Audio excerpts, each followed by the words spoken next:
बिस्मिल्लाहिर्रहमानिर्रहीम। आज हम पढ़ेंगे basic structure of the noun phrase. Noun phrase का बेसिक स्ट्रक्चर क्या होता है। आम तौर पर हम जो है कंफ्यूज होते रहते हैं और चीज़ों को इधर से उधर जो है बस थ्योरेटिकली मूव करते रहते हैं, लेकिन प्रैक्टिकली हम चीज़ों को समझते नहीं हैं। तो फ्रेज़ का आपको पता है कि फ्रेज़ जो है वो लॉजिकल जो है वो ग्रुप्स होती है वर्ड्स का।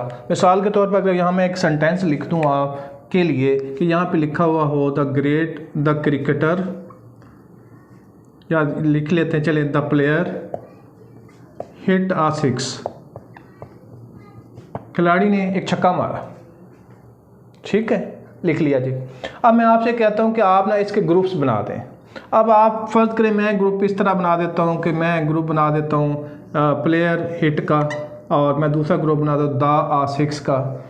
तो आप कहेंगे कि यार अजीबोगरीब ही ग्रुप बना दिए, अजीब इलॉजिकल ग्रुप बना दिया। लेकिन अगर मैं यहाँ पे ग्रुप बना दूँ कि द प्लेयर का एक ग्रुप है फर्ज करें, और हिट आ 6 का मैं दूसरा ग्रुप बना लूँ, तो ये उसकी निस्बत लॉजिकल लगता है। तो ऐसे लॉजिकल ग्रुप्स को हम फ्रेज़ कहते हैं।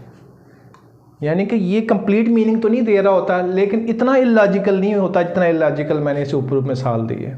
तो लिहाजा हम आम तौर पर लॉजिकल ग्रुप्स में किसी भी सेंटेंस को डिवाइड करते हैं, और वो लॉजिकल ग्रुप्स जो हैं वो कहलाते हैं हमारे फ्रेजेस।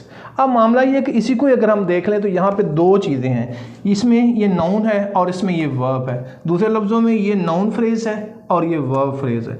फ्रेज़ एक वर्ड भी हो सकता है और एक से ज़्यादा वर्ड्स भी हो सकते हैं। इसी तरीके से ये नाउन है तो नाउन फ्रेज़ में 2 वर्ड यहाँ शामिल हैं और यहाँ 3 वर्ड शामिल हैं वर्ब फ्रेज़ में। तो लिहाजा आप लॉजिकली अगर हम इन दोनों को डिस्क्राइब करें तो ये एक नाउन फ्रेज़ और एक वर्ब फ्रेज़ है।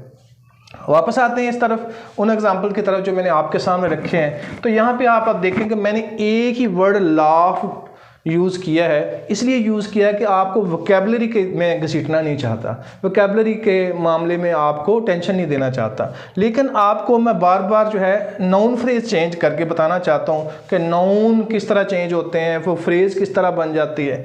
ऑडियंस लाफ्ट, आप इसमें देखें कि अगर हम इसकी बाइफर्केशन करें, उस तरह ग्रुप बनाएं, तो ये नाउन फ्रेज़ का ग्रुप है और ये वर्ब फ्रेज़ का ग्रुप है। अब दूसरे की ग्रुपिंग आप जरा कर दें, द गर्ल, अब इसमें 2 वर्ड है और ये वर्ब फ्रेज़ है।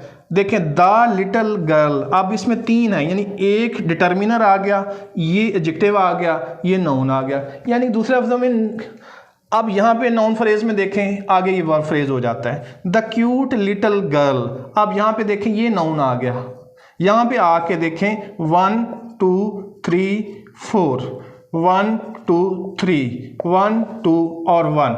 अब आप देखेंगे मैंने ऐसा सेंटेंस भी पिक किया जिसमें एक वर्ड है और वो नाउन है, ये भी नाउन फ्रेज़ है। मैंने ऐसा जो है वो सेंटेंस पिक किया जिसमें 2 वर्ड नाउन फ्रेज़ के तौर पर एक्ट कर रहे हैं, द और गर्ल, यानी एक डिटर्मिनर है और एक नाउन है। और 3 वाला ये सामने है, द लिटिल गर्ल, यानी determiner adjective noun.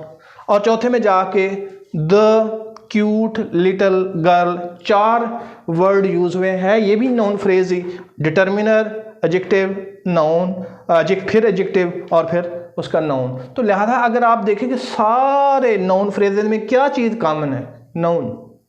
Noun phrase में नाउन ज़रूर होगा, बाकी कोई वर्ड प्लस माइनस हो सकता है, लेकिन उसमें नाउन का होना बड़ा ज़रूरी है। इसी तरीके से वर्ब फ्रेज में जब हम इन फ्रेजेस को चेक करेंगे तो वर्ब फ्रेज में वर्ब का होना ज़रूरी है।